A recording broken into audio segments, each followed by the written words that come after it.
Hello guys, welcome back to the channel. In today's video, I'm going to show you how you can sync your Google Chrome with your Google account.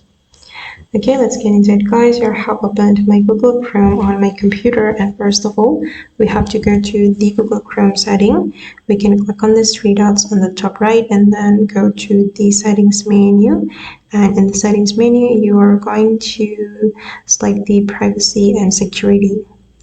Okay, and then go to the site settings right here, and then you have to scroll down until you find the additional content settings and go to the on-device site data. Okay, make sure you have allowed sites to save data on your device, and you have to add like address to the section. Just click on add, and I recommend you to add the accounts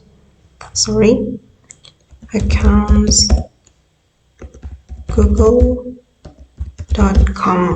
and click on it. Okay guys, and that's all the way to sync your Google account with your Google Chrome. I hope this video will be useful for you. Thank you so much for watching, and bye.